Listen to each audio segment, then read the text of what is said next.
इस संविधान की वजह से आपकी रोजी रोटी चलती है। आप सारा दिन कोर्ट के अंदर जो सीआरपीसी आईपीसी लगा के लोगों के काम करवाते हैं, तो वो आप कहाँ से लेके आते हैं सीआरपीसी और आईपीसी? वो बाबा साहब ने संविधान में उसको अंकित किया है। उस संविधान की वजह से जितने देश के वकील हैं उनका घर का चूल्हा चलता है। उनको ये बात भूलनी नहीं चाहिए। वकील बोलते हैं, एडवोकेट कह रहे हैं, उनको जो लाइसेंस मिला है वो भी संविधान की वजह से है। जो उनका काम धंधा है कोर्ट के अंदर वो भी संविधान की वजह से है। और जिसका स्टैचू लगना है वो संविधान के निर्माता है, वो भारत रत्न है, वो सिंबल ऑफ नॉलेज है। और वो यहाँ पे देश के अंदर करोड़ों गुलामों के मुक्तिदाता है, नारी के मुक्तिदाता है। उनके खिलाफ ये लोग ऐसी बात करते हैं, ये जातिवादी मानसिकता है। मनुस्मृति है वो बाबा साहब ने आज से 70 साल पहले उसको जला दिया था। और मनुस्मृति को केवल जलाया नहीं था चौक पे रख के, मनुस्मृति को जड़ से खत्म करने का काम बाबा साहब करके गए हैं। 26 जनवरी 1950 को इस देश में मनुस्मृति की समाप्ति सैद्धांतिक तौर पे, कानूनी तौर पे हो चुकी है, जो बाबा साहब करके गए हैं। और यही उनको परेशानी है। मनुस्मृति को खत्म करने वाला इंसान कोई इस देश में महामानव है तो वो बाबा साहब है। आप बाबा साहब की ताकत का अंदाजा लगाइए कि उनके स्टैचू से भी इनको डर लगता है। बाबा साहब इस देश में नहीं, दुनिया के करोड़ों लोगों के दिलों में बसते हैं। आप किस किस के दिल से निकालोगे? बाबा साहब को वो नहीं रोक सकते। और इस देश में भी संविधान चलेगा, मनुस्मृति नहीं चलेगी। प्ले फिल्म की वजह से वो बड़े परेशान हैं, उसका विरोध कर रहे हैं। क्यों विरोध कर रहे हैं? क्योंकि इनके पुरखों ने गलत काम किया है। जिन्होंने गलत काम किया है, जिनके पुरखों ने गलत काम किया है, उनको माफी मांगनी पड़ेगी, उनको इसका हिसाब देना पड़ेगा। और ये लोग इसी वजह से परेशान है, इनकी पोल खुल रही है। नमस्कार दोस्तों, मैं अजमेर सिंह, आप देख रहे हैं वीर भारत समाचार। बहुत गंदी राजनीति इस देश के अंदर फैली जा रही है, कानून के साथ खिलवाड़ किया जा रहा है। ऐसी एक घटना मध्य प्रदेश ग्वालियर के अंदर हुई है कि कानून के जानकार कानून के संस्थापक के विरोध में खड़े हैं।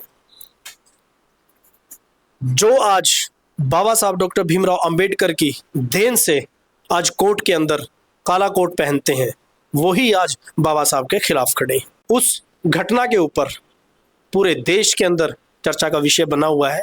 वो क्या घटना है कि ग्वालियर कोर्ट के अंदर कुछ वकीलों ने बाबा साहब की प्रतिमा लगाने के लिए न्यायाधीश को एक प्रार्थना दी और न्यायाधीश ने उस चीज को माना और बाबा साहब की प्रतिमा आ चुकी थी लगने के लिए। जो एक बेस बनना था, बेस बन चुका था।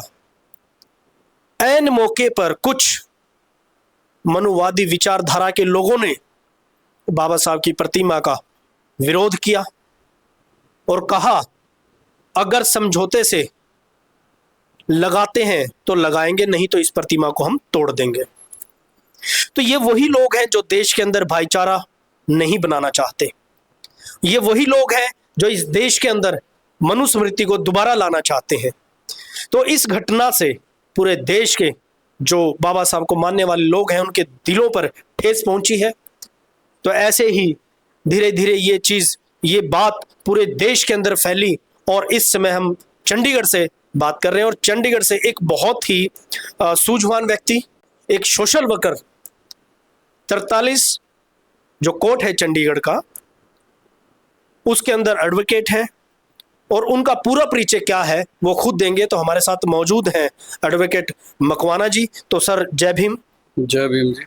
तो सर क्या है, आप इस मामले को कैसे देखते हो कि बाबा साहब को मानने वाले लोग और बाबा साहब की वजह से कोट पहनने वाले लोग आज आमने सामने? मैं इसके विषय में ये कहना चाहूँगा कि देश का जो संविधान है, जो परम पूज्य बाबा साहब ने लिखा है, ये जो लोग विरोध कर रहे हैं, हाँ जी, ये एक जातिवादी मानसिकता है। ठीक है। क्योंकि जो मनुस्मृति इस देश में चलती थी, उसको खत्म करने का काम बाबा साहब ने किया है। और 26 जनवरी 1950 को जब इस देश में संविधान लागू हुआ, उसके बाद मनुस्मृति का यहाँ पे समाप्ति हो गई है। तो जो लोग बाबा साहब का विरोध कर रहे हैं, मैं उनसे पूछना चाहता हूँ कि आप लोग बाबा साहब के लिखे हुए संविधान की वजह से आपकी रोजी रोटी चलती है। आप सारा दिन कोर्ट के अंदर जो सीआरपीसी आईपीसी लगा के लोगों के काम करवाते हैं, तो वो आप कहाँ से लेके आते हैं सीआरपीसी और आईपीसी? वो बाबा साहब ने संविधान में उसको अंकित किया है। उस संविधान की वजह से जितने देश के वकील हैं उनका घर का चूल्हा चलता है। उनको ये बात भूलनी नहीं चाहिए। जो लोग संविधान की वजह से अपना रोजी रोटी जिनकी चलती है, जिनको हम वकील बोलते हैं, एडवोकेट कह रहे हैं, तो उनको जो लाइसेंस मिला है वो भी संविधान की वजह से है। जो उनका काम धंधा है कोर्ट के अंदर वो भी संविधान की वजह से है। और संविधान जो जिसका स्टैचू लगना है वो संविधान के निर्माता है, वो भारत रत्न है, वो सिंबल ऑफ नॉलेज है। और वो यहाँ पे देश के अंदर करोड़ों गुलामों के मुक्तिदाता है, नारी के मुक्तिदाता हैं। उनके खिलाफ ये लोग ऐसी बात करते हैं तो इसमें ये साफ नजर आता है कि ये जातिवादी मानसिकता है। इससे ज्यादा कुछ नहीं है। और ठीक है। अच्छा, कहीं ना कहीं अभी देखिए कि चीफ जस्टिस ऑफ इंडिया भी वो भी अपने एक ऐसी दलित समाज से आते हैं, तो क्या इससे मध्य प्रदेश के अंदर कोई प्रेशर पड़ेगा या कोई फर्क पड़ेगा इस चीज से? देखिए, जो चीफ जस्टिस ऑफ इंडिया है वो जो कानून के हिसाब से रहेगा वो उस लिहाज से बात करेंगे। उस विषय में तो मैं नहीं कुछ भी कह सकता हूँ। वो तो सीजेआई जो अभी नए नियुक्त हुए हैं वो उनका वर्डिक्ट हो सकता है, वो क्या कहेंगे।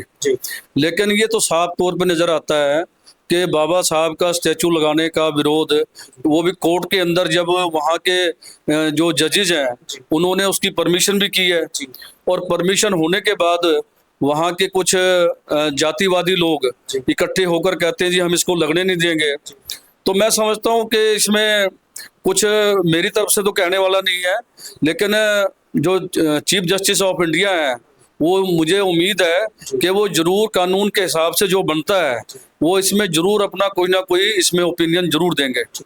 अच्छा, क्या उनकी विचारधारा जो है मनुवादी विचारधारा है, क्या मनुस्मृति इस देश के अंदर लागू हो सकती है और संविधान को वो खत्म करने की जो उनकी जो एक जद्दोजहद चल रही है पूरे देश के अंदर या अलग अलग प्रांतों में, अलग अलग राज्यों के अंदर मनुस्मृति को लाने के लिए? या अभी आपने पीछे एक देखा होगा कि शर्मा जी चाय वाला जमीनी एक खबरनामा है, उस लड़के ने उनसे पूछा कि आप संविधान को मानते हो या मनुस्मृति को, तो उन्होंने कहा कि संविधान कुछ नहीं है मनुस्मृति का आगे।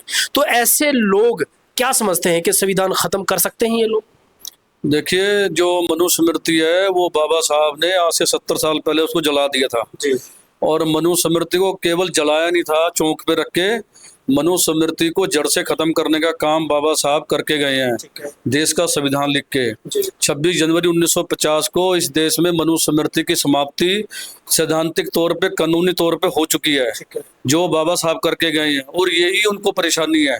मनुस्मृति को खत्म करने वाला इंसान कोई इस देश में महामानव है तो वो बाबा साहब हैं। इसीलिए वो बाबा साहब के स्टेचू का विरोध कर रहे हैं।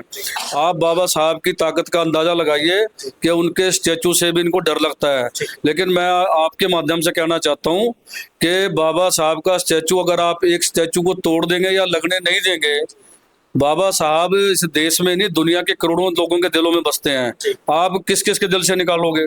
बाबा साहब को वो नहीं रोक सकते। और देश में भी संविधान चलेगा, मनुस्मृति नहीं चलेगी। ठीक है।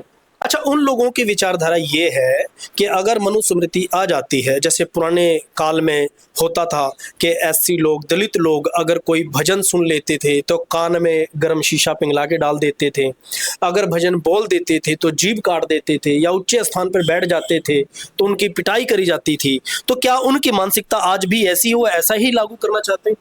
उनकी मानसिकता ऐसी है। और उसका बहुत बड़ा मैं आपको एक एग्जाम्पल कोट करना चाहूँगा। ये अभी एक राष्ट्रपिता महात्मा ज्योतिबा राव फुले के ऊपर फिल्म आई है, फुले। वो फिल्म लखनऊ की मैं बात करूं, लखनऊ के अंदर कम से कम भी 50 से ज्यादा सिनेमा हॉल हैं। एक भी सिनेमा हॉल में फुले फिल्म नहीं दिखाई जा रही है। और लगभग देश के सभी हिस्सों में ऐसा ही हाल है। अगर कहीं वो फिल्म रिलीज भी हो जाए किसी सिनेमा में तो वहां पे 4 शो चलने चाहिए तो एक ही शो चलता है। अभी फूले फिल्म की वजह से वो बड़े परेशान हैं, उसका विरोध कर रहे हैं। क्यों विरोध कर रहे हैं? क्योंकि इनके पुरखों ने गलत काम किया है। जिन्होंने गलत काम किया है, जिनके पुरखों ने गलत काम किया है, उनको माफी मांगनी पड़ेगी। उनको इसका हिसाब देना पड़ेगा कि ये किन्होंने हमारे मुंह के सामने वो ये थूकने के लिए वो बांधा है, घड़ा बांधा है, हमारे पीछे किसी ने झाड़ बांधे हैं। और किसने ये कहा कि जन्म से कोई बड़ा है कोई छोटा है? बाबा साहब ने स्वयं कहा ये कि जिस धर्म में कोई जन्म से छोटा है या बड़ा है, मैं उस धर्म को षड्यंत्र मानता हूँ, मैं उसको मानता ही नहीं हूँ। तो इनको परेशानी इसी बात से है कि हम इनके षड्यंत्र को, इनके उस धर्म को नहीं मानते जिसमें जन्म से कोई छोटा बड़ा है। कोई छोटा बड़ा अपने गुणों के आधार पे हो सकता है, लेकिन जन्म से नहीं हो सकता। ठीक है। ये पेरियार साहब ने भी कहा है, ये फुले साहब ने भी कहा है, बाबा साहब ने भी कहा है। तो ये फुले फिल्म जो आई है इसका बहुत बड़ा उदाहरण है, और ये लोग इसी वजह से परेशान है। इनकी पोल खुल रही है, जो इनके पुरखों ने किया है पिछले 3000 साल में, वो सारी बातें अब सामने आ रही हैं, तो इनको शर्म लगती है। तो शर्म लगती है इनको ये बात एडमिट करनी चाहिए, माफी मांगनी चाहिए। माफी मांगने के बजाय ये कहते हैं कि हम स्टैचू नहीं लगने देंगे, तो स्टैचू तो वहां लग के रहेगा। अब ये आंदोलन अभी मध्य प्रदेश में है, ये पूरा देशव्यापी भी हो जाएगा, ये विश्वव्यापी भी हो जाएगा। बाबा साहब को मानने वाले कोई देश में नहीं है, पूरी दुनिया में है। तो ये उनको भूलना नहीं चाहिए कि बाबा साहब के अनुयायी उनको मानने वाले पूरी दुनिया में है। मनुस्मृति को तो जानने वाले सिर्फ इंडिया में हो सकते हैं। मैं इस विषय में आपको ये बताना चाहता हूँ, नॉर्थ कोरिया में तानाशाह है, और उनकी परमिशन के बिना वहां पे कुछ भी काम नहीं होता है। आप उनकी परमिशन के बिना अपना जन्मदिन नहीं बना सकते, और जो कटिंग उन्होंने बता रखी है, कटिंग भी वही करवानी पड़ेगी। उन्होंने इस बार 14 अप्रैल को बाबा साहब का जन्मदिन अपनी सरकार की ओर से बड़ी धूमधाम से मनाया है, और जिसमें कि खुद मौजूद थे। वो खुद मौजूद थे। बाबा साहब को उन्होंने नमन किया है, और पूरी सरकार वहां पे झुकी है। और मैं समझता हूँ कि दुनिया में जितने बाबा साहब के फॉलोवर हैं, अम्बेडकर सोसाइटी हैं, उनके लिए गर्व का विषय है। अभी सर ने बताया कि नॉर्थ कोरिया के अंदर बाबा साहब की जयंती बड़ी धूमधाम से मनाई गई, और सरकारी खर्चे पे मनाई गई, और सरकार की तरफ से सरकार के सभी मंत्री और प्रधानमंत्री वहां मौजूद थे। अभी अमेरिका के अंदर एक स्कूल के अंदर बाबा साहब को पढ़ाया जा रहा है। तो लेकिन इस देश के अंदर, इस भारत के अंदर ही, जो भारत के वो जन्मदाता हैं, क्योंकि 1950 में जब देश का संविधान लागू हुआ तो वहां से भारत ने जन्म लिया, क्योंकि इससे पहले मनुस्मृति थी, या कोई भी अंग्रेजों का काल था, या मुगलों का काल था, या उससे पहले ब्राह्मणवाद था। अब 1950 के बाद भारत ने जन्म लिया, और भारत की इस जन्मभूमि के अंदर वो महामानव बाबा साहब डॉक्टर भीमराव अंबेडकर, जिनको आज पूरा वर्ल्ड सिंबल ऑफ नॉलेज कहता है, और इस देश में सबको ये पता है, और लोग गर्व से नाम लेते हैं कि जय भीम। आज उस जय भीम के कारण इस देश का 80% व्यक्ति आज चैन की सांस ले रहा है। लेकिन कुछ लोगों को लगता है कि ये चीज हजम नहीं हो रही। हजम इसलिए नहीं हो रही क्योंकि ये जो लोग हैं, ये जो ऐसी लोग हैं, ये जो दलित लोग हैं, ये पढ़ रहे हैं, ये लिख रहे हैं, और हमारे साथ जैसे बैठे हैं वकील साहब, तो ये इन लोगों को हजम नहीं हो रही। अब एक चीज सोचिए आप कि बाबा साहब की प्रतिमा से इतना डर लगता है, तो बाबा साहब ने क्या किया होगा इन लोगों के साथ, और इन लोगों ने क्या करने की कोशिश की होगी बाबा साहब के साथ। तो मैं मकवाना जी का धन्यवाद करता हूं कि इतनी गहन विषय के ऊपर इन्होंने हमसे चर्चा की, तो इसके लिए मैं मकवाना जी का धन्यवाद करता हूं। और मैं अजमेर सिंह, वीर भारत समाचार से नमस्कार। जय भीम।